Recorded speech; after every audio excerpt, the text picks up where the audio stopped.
حراك الفلاحات في تونس بدأ يتصاعد بعد الحادثة المأساوية التي جرت في محافظة سيدي بوزيد عام 2019، فقد أدى انقلاب شاحنة كانت تقل فلاحين إلى وفاة 12 شخصا من بينهم 7 نساء وإلى إصابة نحو 20 آخرين، ما أعاد إلى الواجهة المشاكل الكبيرة التي يعاني منها الفلاحون. نضم الثلاثة النوم ما نرداش ونمشي نخدموا فيه، طلع علينا 4 شكاير الفلاح ويقول ما تروح لما والفلوس شوي، يلزم يضمنوا لنا حقنا ويعملوا لنا ضغط اجتماعي.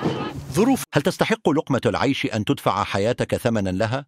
فاجعة سيدي بوزيد لم تكن مجرد حادث، بل جرس إنذار مدون.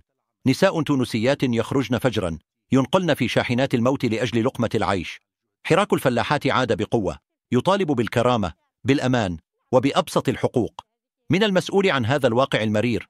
ومتى يتحقق العدل في الحقول؟ العمل في القطاع الفلاحي صعبة، وخاصة بالنسبة إلى النساء العاملات في هذا القطاع، إذ لا أوقات محددة تضبط مدة العمل، كما أن العائدات التي تأتيهن غير كافية ولا تتناسب مع الجهد المبذول. تعب خدمة الفلاح بطبيعتها تلقاها تعب، مش باش نعملوا هذاك هو واحد خبز هذيك هي، وهذاك معناتها لا قرانا لا من اللي خلقنا احنا هذيك خدمتنا.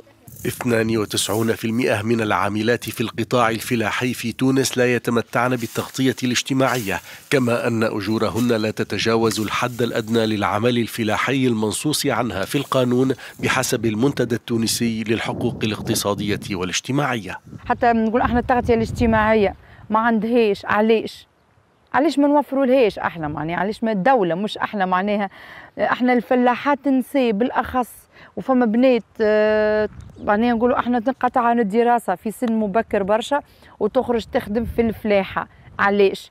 رئيسة الاتحاد الوطني للمرأة التونسية اعتبرت من جهتها أن وجود تشريعات لدعم وضعية العاملة في القطاع الفلاحي أمر إيجابي، لكنها ترى أنها غير كافية اليوم في ظل عدم تفعيلها على أرض الواقع. أغلب العاملين في القطاع الفلاحي هم النساء، نسبتهم تتراوح ما بين 75 و 80% من اليد العاملة في تونس هي عاملة فلاحية، وللأسف ما زالوا يخدموا في عمل موسمي، عمل هش في ظروف غير لائقة، ومحرومين من أغلب حقوقهم الاجتماعية والاقتصادية. رغم وجود قانون ينظم عمل الفلاحات ويحميهن من مخاطر المهنة، إلا أن الحوادث لم تتوقف في تونس، وعدد الضحايا في ارتفاع، وقد تم تسجيل عشرات الحوادث ما تسبب في مقتل 65 شخصا وإصابة ما يقارب 1000 شخص حسب المنتدى التونسي للحقوق الاقتصادية والاجتماعية.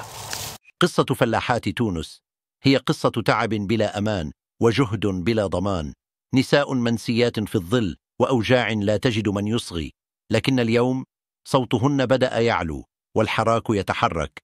فهل ستصحو الدولة؟ شاركونا رأيكم في هذه القضية العميقة، واشتركوا الآن ليصلكم كل جديد، لأن الحقيقة يجب أن تروى.